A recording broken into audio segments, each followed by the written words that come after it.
I remember that Thursday evening vividly, the kind of quiet that feels thick, heavier than noise. The only sound in the house was the low hum of the refrigerator. My name's Daniel, I'm 38, and until that night, I thought my marriage was fine. Not perfect, but steady. Emily and I had been together for 9 years. We owned a modest house, had a golden retriever named Max, and lived a life built on routine. Maybe too much routine. She worked in marketing, I handled logistics for a construction firm. Different careers, same schedule, coffee at 7, separate commutes, dinner at 8. We weren't passionate, but we were dependable, or at least that's what I believed. Then came her text. Nothing fancy, no emojis, no explanation. Trip with my boss. Back Sunday. I read it twice, thinking maybe I'd missed something. She'd never mentioned any trip. I replied, "What trip?"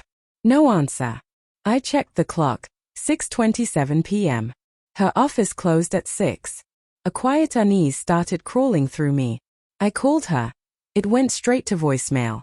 That's when something long asleep inside me woke up. I wasn't furious yet, just suddenly alert, seeing everything differently. I opened our shared airline account. Her login was saved from a family wedding booking. There it was, 2 tickets, same flight, same hotel, booked under company discount. The second traveler's name, Mark Collins. Her boss. 9 years of marriage condensed into a single gut punch. Betrayal doesn't hit like a knife. It's more like fog. You lose your sense of what's real. I sat there staring at the confirmation email until my pulse steadied. By 7, I'd made 3 calls, my lawyer, my HR contact, and a friend in her company's IT department. My lawyer, Aaron, had handled my brother's divorce. He told me, don't confront her yet. Get everything in writing. Let her make the next move. HR helped me verify her company's official travel schedule. Since her firm worked with ours, I could check some internal records. 10 minutes later, it was clear. There was no business trip. My IT friend didn't break any laws, but he did confirm that Emily and her boss had booked the same hotel suite for budget reasons. By 8, I'd stopped shaking. When she finally texted again, it just said, "Just landed. Talk later." I almost laughed. After years of trying to talk, now she wanted to. Too late. I slept on the couch that night, not from heartbreak, but because I'd already started planning. There's a strange peace that comes when you realize someone has burned the bridge for you. The next morning, I drove to her office. I didn't go in. I just waited and watched as her boss's car left early, off to their trip. I walked inside and left an envelope for the HR director with copies of the travel documents. One line at the bottom. Thought you should know how company funds are being used. I wasn't being spiteful. I was just done being quiet. By midday, her company had launched an internal investigation. Her boss was questioned first. By noon, Emily's company email was suspended. At 2, she texted me from a new number. "Did you send something to my office? What's going on?" I didn't respond. The messages kept coming. "It's not what it looks like. Dan, please. You don't understand. It's complicated." That word, complicated, the shield every liar reaches for. When her flight landed Sunday night, her boss had already been fired. She came home looking lost, as if she couldn't process what had happened. She dropped her suitcase and asked softly, "What did you do?" I looked at her, calm, detached, and said, "What you asked for. A trip with your boss. Hope it was worth it." She stared, speechless. I set an envelope on the table. Inside were 2 papers, her termination notice and our divorce filing. Her eyes flicked between them like she was trying to decide which one to save. Finally, she said, voice breaking, "I didn't cheat on you." I said nothing. Silence can be sharper than words. She tore open the letter, saw the company logo, and her shoulders crumpled. "You reported me?" she asked. I nodded. "No. You did. When you used the company card." Her face went pale, then red.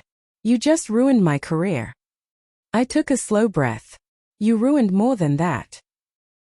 I took a breath. "No, Emily, you did." I turned on the light. For a second, she just stood there, gripping that letter like it was the last thing keeping her upright. Her lips trembled, like she wanted to scream but didn't have the strength. Then her voice softened, taking a tone she knew used to reach me. Dan, please. It wasn't what it looked like.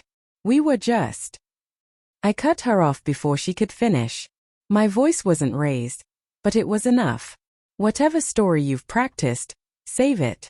I'm not your audience anymore. She glanced around, maybe realizing how stripped the room looked. Half the photos were gone. I'd packed them that morning. No blanket on the couch. No stack of mail on the table. The fridge half empty. I'd done it intentionally, so she could feel the emptiness she'd created long before that flight. Her voice was small. You planned all this. Not all of it, I said. Just the part where I stopped pretending. She sank onto the edge of the couch, eyes glassy, voice trembling. I made a mistake. I was stupid. I thought he cared. About my work, about me. I didn't react. He cared about a free weekend on the company card. That's it. She buried her face in her hands, crying quietly, the kind of crying that used to undo me. But now it didn't move me at all. It just sounded distant, like something from another life. After a few minutes, she asked softly, so that's it? You're just done? I nodded. You wanted freedom. I'm giving it to you, legally. Her hands dropped to her lap. You can't just erase 9 years like that. You're right, I said. I can't. But you already did when you boarded that plane. There were no raised voices, no slammed doors, just two people on opposite sides of something that used to breathe. When she finally left that night, she didn't take much. A small suitcase, her purse. Max, our dog, followed her to the door, then turned back to me. Even he seemed to know where home still was. The next few days were quiet.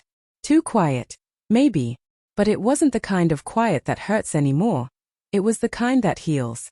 I went to work, hit the gym, ate dinner alone without feeling lonely. For the first time in years, peace didn't feel like emptiness. It felt like control. A week later, a letter arrived from her lawyer. The usual formalities about reconciliation.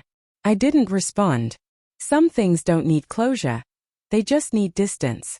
Her company didn't press charges, but everyone knew the story. Her boss transferred to another state. She moved in with her sister. Friends reached out, some nosy, some kind. I never spoke badly about her. I just said we wanted different things. Because we did. She chased excitement. I wanted honesty.